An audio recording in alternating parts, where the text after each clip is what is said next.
Witajcie w kolejnym odcinku. Dzisiaj będę Wam prezentował konsolę Xbox One. Taką jak tu widzicie w tym pudełku. A więc uwaga, uwaga. Oto jest Xbox One. Czyli konsola konkurująca PlayStation 4. Konsolę kupiłem, w zasadzie zrobiłem przesiadkę z Xboxa 360 na Xbox One. Taki skok generacyjny. Co to znaczy zrobiłem przesiadkę? W dosłownym tego słowa znaczeniu zrobiłem przesiadkę, ponieważ kupiłem Xbox One, a sprzedałem Xbox 360. Jakie są tego plusy, jakie są tego minusy? Xbox One kupiłem oczywiście używany za 400 zł. Jest to konsola z dyskiem 500 GB, z padem. Kinecta, który tutaj jest na pudełku, niestety nie ma w zestawie, więc jest tylko konsola plus pad. Oczywiście zasilacz, okablowanie. Wszystkie papiery, pudełko, 400 zł. Natomiast swojego Xboxa 360 sprzedałem bez żalu z Kinectem i sprzedałem go za 300 zł. Czyli podsumowując koszty takiej transakcji, przesiadka z Xbox 360 na Xbox One kosztowała mnie 100 zł. Czy warto, czy nie? Po pierwsze, nie straciłem w zasadzie za dużo gier. Na moim Xboxie 360 miałem około 50, chyba 6 czy 57 gier cyfrowych, z czego 20 chyba 5%, czyli to jest jakieś 16 chyba gier, nie działa a może nawet nie, już nie wiem. Coś koło 15 gier mi nie działa na Xbox One. Wszystkie pozostałe gry, które mają cyfrowo, mają kompatybilność wsteczną, także wszystkie pozostałe działają. A które mi nie działają na Xbox One, są to w zasadzie praktycznie tylko takie gry, które na Xbox One miały swoje własne wydania, czyli w jakiejś formie Definitive Edition, Remaster, HD Edition, Super Extra, Hyper Ultra Edition. Czyli to są na przykład Tomb Raider, który wyszedł jako Tomb Raider Definitive Edition, jest to Need for Speed Hot Pursuit, który wyszedł jako chyba edycja HD, jest to Terraria na przykład, która ma swoje wydanie na Xbox One. Co tam jeszcze jest? Jeszcze Diablo 3 mi przepadła, która wiadomo, że ma też swoje nowsze wydanie, więc tej gry też już nie mam na Xboxie, no ale mam ją na Switchu i na PS4, więc nie jest to żadna strata dla mnie. No są to gry, tak jak mówię, takie, które po prostu na nowszej generacji mają wydania HD, dlatego te stare wersje z Xbox 360 nie są wstecznie kompatybilne. Więc przepadło mi te kilkanaście gier, ok? Przyznaję się do tego, ale nie są to gry, do których chciałbym wracać, a nawet jeżeli chciałbym do nich wrócić, to w zasadzie praktycznie każdą z tych gier mogę sobie kupić w wersji HD za grosze już teraz, bo to i tak są bardzo mało warte gry, a część z nich i tak już mam. Część mam na Switchu, część mam na PS4, więc tak naprawdę nic nie straciłem, a za 100 zł mam nowszą generację. Dobra, bo się rozgadałem, więc konsola jest duża, zaskoczyła mnie jej wielkość, jest to kawał cegły, połowa górnej części to jest wentylacja. Jest tu ogromny wiatrak z ogromnym radiatorem.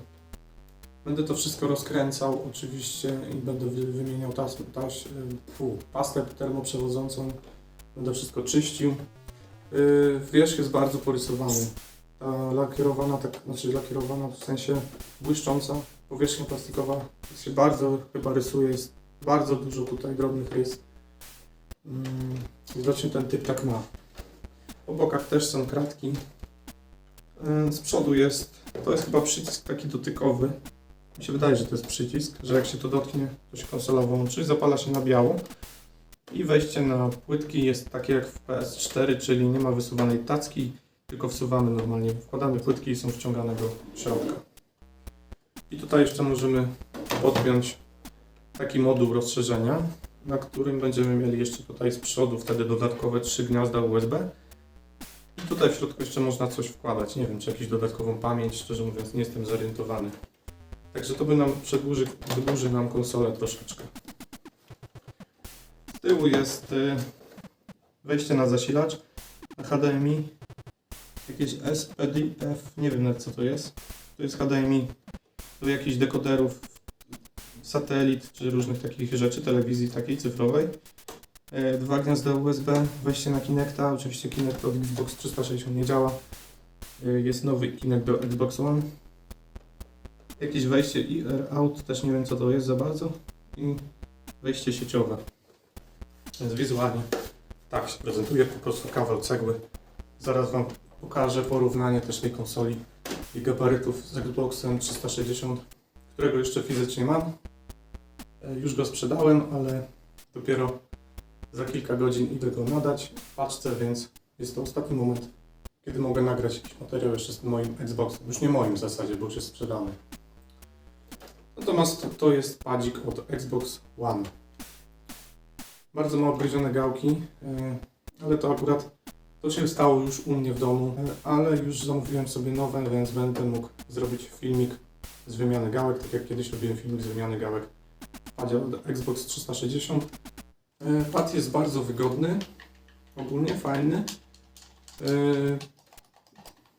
Wszystko fajnie działa, jest bardzo podobny do pada od Xbox 360.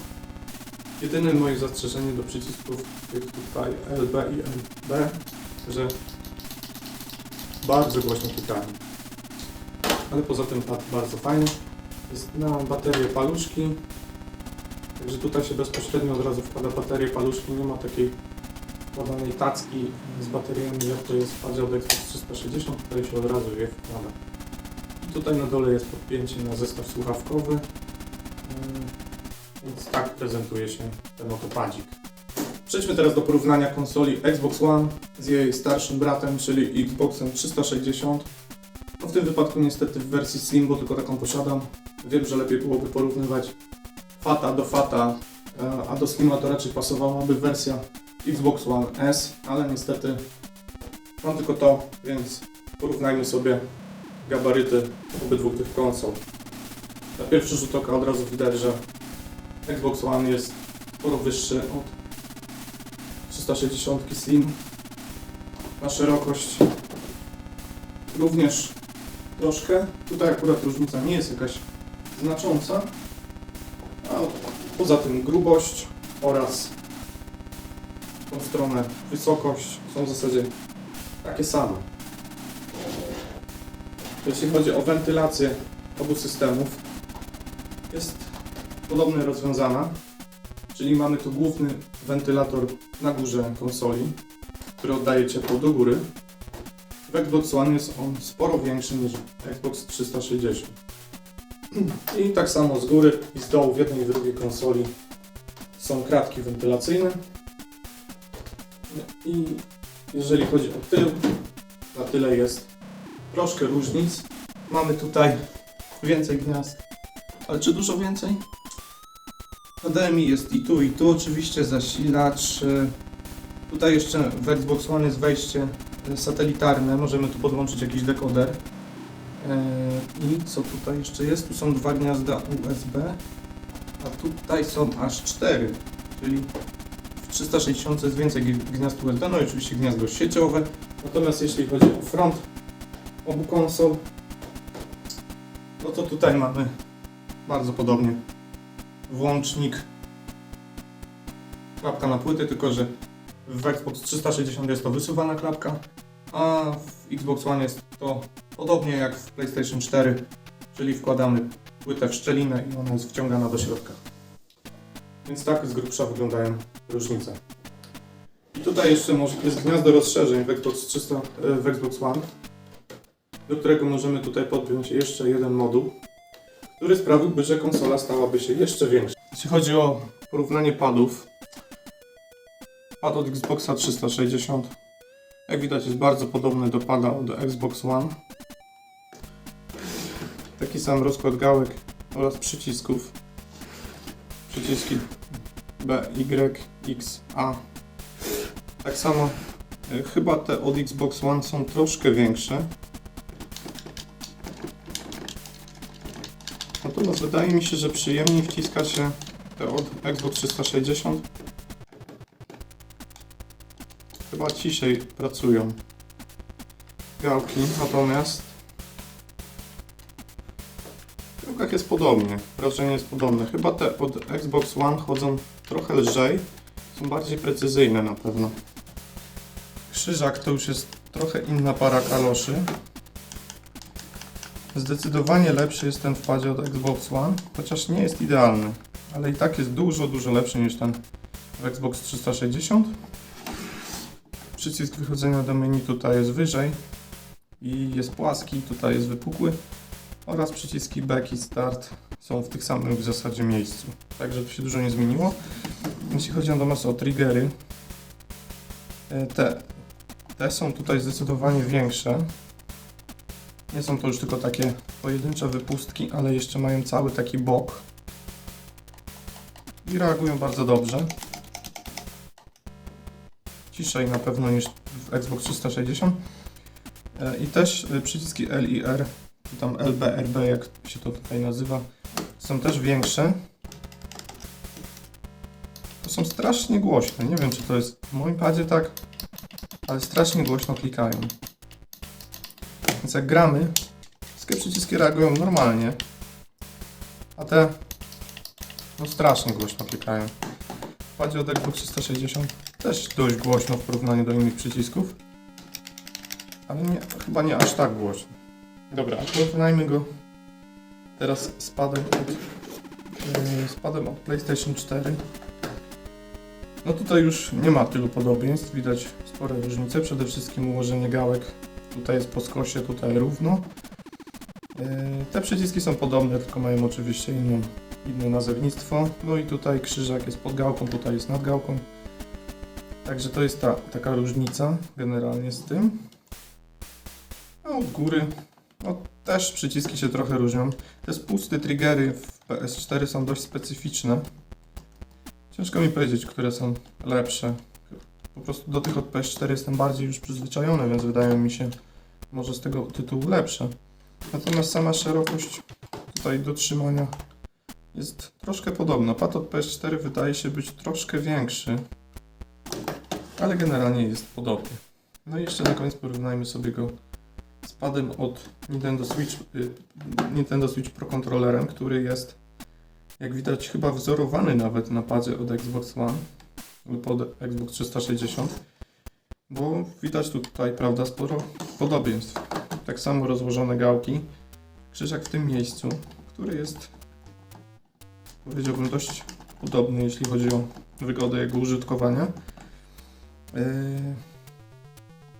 No i przyciski tutaj tylko mają to same nazwy, tylko zamienione kolejnością, żeby nie było jakichś plagiatów. No i spusty. Tutaj jest dość podobnie, z tym, że oczywiście specyficzne są te w Pro Controllerze, bo one nie wciskają się tak głęboko, tylko są tak bardzo płyciutkie, tak jak w Joy-Conach. Są to zwykłe takie przyciski, nie ma tu głębokości nacisku. Ale oczywiście wizualnie pad jest bardzo, bardzo podobny. Wszystkie te pady w zasadzie, no pad czwórkowy ma jakieś tam większe zmiany w stosunku do tych padów, ale generalnie te trzy pady są do siebie dość zbliżone. Jeśli chodzi o gałki, te w Xbox 360 chodzą najciężej, tak najbardziej topornie.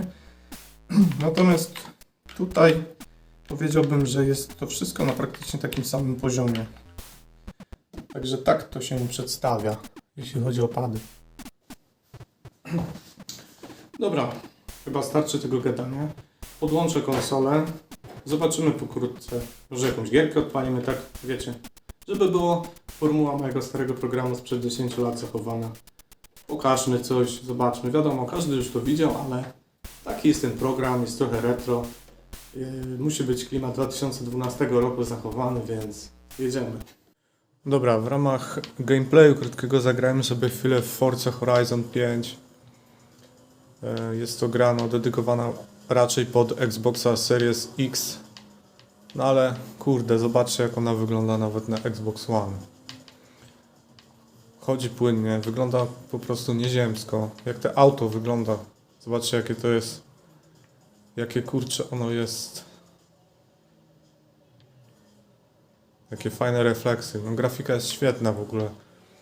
Cała widoczność dookoła i płynność z jaką to chodzi. No, naprawdę, czy komuś potrzebna jest nowsza generacja? Wygląda to kozacko, po prostu kozacko. Więcej do szczęścia mi nie trzeba. Nie będę tutaj włączał żadnych wyścigów ani nic. Chciałem tylko, bo wiadomo, to nie ma sensu. Chciałem tylko utrzymać konwencję programu taką w stylu z 2012 roku, więc pokazuję krótki gameplay z takiej oto gierki. Zobaczcie. O, kurde. Nie wiem, czym się włącza hamulec ręczny. X-em? Chyba X-em, dobra.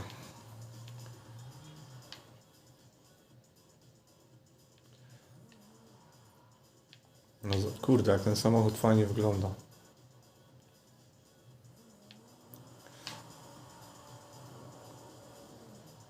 Kozacka grafika, naprawdę kozacka. Jestem pod wrażeniem, że tak ładna gra jest na Xbox One. Swoje waży, no ale chodzi płynnie, naprawdę dobrze ją zoptymalizowali. Weźmy sobie widok zza kierownicy naszego Vipera. No jest to auto z tylnym napędem, więc na zakrętach trochę nim miota. Można sobie zrobić krzywdę. No dobra, spróbujmy.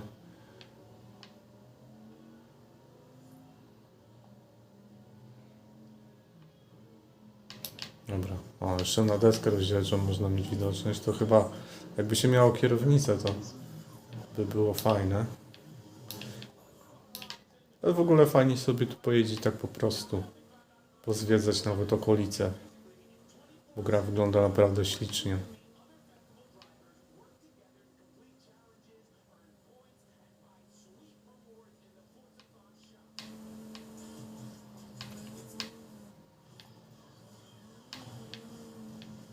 No, droga jest dla mnie za wąska. No dobra, nie ma co. To tylko była krótka prezentacja nagrywana kamerą. Konsola może ogólnie nagrywać fajnie, bo jak się włoży pendrive na przykład, to tylko musi być USB trójka, to wtedy można sobie na ten pendrive nagrywać właśnie gameplaye i w przeciwieństwie do PS4, który nagrywa w 720p, tutaj można nagrywać nawet w 1080p, nawet do godziny czasu gameplay, więc jest to też fajne urządzenie, jakby ktoś chciał nagrywać właśnie dłuższe gameplaye, czy nawet jakieś zagrajmy wy, to może do tego używać konsoli bezpośrednio, nie musi się bawić w jakieś nagrywarki. Tylko nie wiem, jak to jest z dogrywaniem do tego komentarza, czy poprzez zestaw słuchawkowy można bezpośrednio swój głos nagrywać. Na PS4 można, możliwe, że tutaj też. Nie wiem, nie testowałem tego, no ale generalnie no Forza Horizon 5 to podejrzewam, że jest to najładniejsza gra na tej konsoli. No ale zobaczymy, może będziemy kiedyś testować kolejne gry. Ta jest niesamowicie piękna. To wszystko. A wiecie co, jednak postanowiłem właśnie skorzystać z tej opcji, o której właśnie przed chwilą mówiłem, czyli nagrywania bezpośrednio z konsoli gameplayu i po włożeniu właśnie odpowiedniego pendrive'a z USB 3.0 możecie pendrive musi być sformatowany do NTFS i wtedy możecie sobie nagrywać taki gameplay nawet do godziny czasu w 1080p. I to, co przed chwilą się nad tym zastanawiałem, czy można dogrywać swój głos przez zestaw słuchawkowy, tego niestety nie ma. Doczytałem to w międzyczasie i tego kurczę nie ma nawet w Xboxie Series X, czyli jest to no trochę słabe, bo na PS4 normalnie jak się podłączyło słuchaweczkę z mikrofonem, to nagrywając gameplay nagrywał się również nasz komentarz, co ja zresztą uskuteczniałem wraz z kolegą przy nagrywaniu filmików z Fortnite'a, a na Xboxie nawet na Series X niestety nie ma takiej możliwości. Możemy nagrywać tylko gameplay i dźwięk z gry. Nasz głos z zestawu słuchawkowego nie będzie nagrywany, więc do jakichś filmów zagrajmy, wy musimy to nagrywać niestety osobno. A jeszcze tutaj Wam chciałem zaprezentować jeszcze przez momencik jeszcze jedną z moich takich ulubionych gier. Tutaj mamy akurat grę z Xboxa 360, a tą grą jest Just Cause 2, z którego kiedyś robiłem let's play. No i ta gra, no tak jak widać, jest 720p, jest trochę pikselowata, wygląda zdecydowanie gorzej niż wersja PC-towa, którą kiedyś ogrywałem. Aczkolwiek niektóre gry z Xboxa 360 na Xbox One mają jakieś patche polepszające na przykład rozdzielczość, podbijającą do 900p albo do Full HD nawet, lub jakieś patche, które poprawiają animację na przykład do 60 klatek. Na przykład Sonic Generations dostał takiego patcha, który właśnie podbija rozdzielczość i chyba właśnie klatki. Natomiast no Just Cause niestety nic takiego się nie doczekał, więc mamy tu tylko i wyłącznie podstawową wersję gry w 30 fps, w 720p, dokładnie tak jak na Xboxie 360. Więc chciałem tylko zaprezentować pokrótce, jak wygląda właśnie ona nagrana bezpośrednio za pomocą konsoli. A oczywiście mój komentarz to został dograny osobno, bo tak jak powiedziałem, niestety nie można nagrywać swojego komentarza na zestaw słuchawkowy. Możemy sobie podłączyć zestaw słuchawkowy i gadać, ale to nam się niestety nie nagra. Nagra się tylko gra i dźwięki z gry. Szkoda, że tak jest. Naprawdę szkoda, bo na PS4 można normalnie nagrywać swój głos. Więc jest to pewne utrudnienie, gdyby ktoś chciał robić filmy typu Zagrajmy Wy, nagrywając je konsolą, a nie jakąś nagrywarką. Musiałby znaleźć sposób na nagrywanie osobno swojego głosu, a później w programie do montażu łączenie tego. No ale cóż. Dobra, nie ma co przeciągać. Przejdźmy do podsumowania całości i będziemy kończyć. Nie pokazałem, jak wygląda gra na Xbox One, w sensie pudełko i płyta, ponieważ nie posiadam żadnej. I w sumie nie wiem, czy jest sens jakiś kupować, bo Game Pass jest dobrym rozwiązaniem. Podsumowując, czy warto było przesiadać się w tym roku, w którym jesteśmy, na konsolę, która już jest przestarzała, konsoli, która była jeszcze bardziej przestarzała, zamiast na przykład od razu przesiąść się na Xbox Series X. No cóż, w moim wypadku było chyba warto, tak mi się wydaje. Za przesiadkę zapłaciłem, tak jak mówiłem, 100 zł, więc nie są to duże pieniądze. Od razu wykupiłem sobie na 2 miesiące Game Passa za 4 zł, więc przez 2 miesiące mogę sobie grać we wszystkie super gierki. Także wydaje mi się, że warto. Zwłaszcza, że te promocje na Game Passa po 4 zł, z tego co wiem, co mi kolega mówił, to się dość często pojawiają, więc dość często można się załapać na taką promocję. Więc mając tą konsolę można ogrywać naprawdę większość gier. Wiadomo, że nie w 4K, nie w 60 klatkach, może tak jak na najnowszym Xboxie, ale i tak większość gier z Game Passa działa. Tutaj, jak sprawdzałem ostatnio z Game Passa, to chyba jedyne gry, które już nie są obsługiwane przez tą konsolę, to jest ten najnowszy Plague Tale oraz chyba Microsoft Flight Simulator. A poza tym wszystkie gry śmigają. Forza Horizon 5, super gierka śmiga, wszystkie części Halo są, byłem zawsze fanem Halo. Jest ogólnie dużo tematów do testowania. Game Pass daje właśnie takie fajne możliwości. Plus oczywiście jak coś, to mam tutaj 75% mojej biblioteki z Xboxa 360, która mi nie przepadła. Przepadły mi, tak jak mówiłem, tylko gry, które mają jakieś wersje HD, Definitive, Remaster, czy jak zwał, tak zwał. Więc cóż, czy w tym roku opłaca się jeszcze kupować Xbox One? Kupować jako tako wydaje mi się, że się nie opłaca. Ale jeżeli ktoś chce tak jak ja zrobić przesiadkę, pozbyć się jednego systemu, kupić drugi, zapłacić za to tylko naprawdę symboliczną kwotę, bo 100 zł to w dzisiejszych czasach przy tej inflacji to naprawdę nie jest dużo pieniędzy, to wydaje mi się, że warto. Ja jestem zadowolony osobiście z tej... Poza tym tylko siedzieć i grać. Oczywiście jak czas pozwoli, czyli rzadko i mało. I właśnie to jest główny powód, dla którego nie chcę wydawać 2500 na Xbox Series X, tylko wolę wydać 100 zł na Xbox One. Bo gram mało i rzadko. I do tego celu wystarczy mi taka konsola póki co. Więc to wszystko, dziękuję bardzo za uwagę. Pozdrawiam, cześć.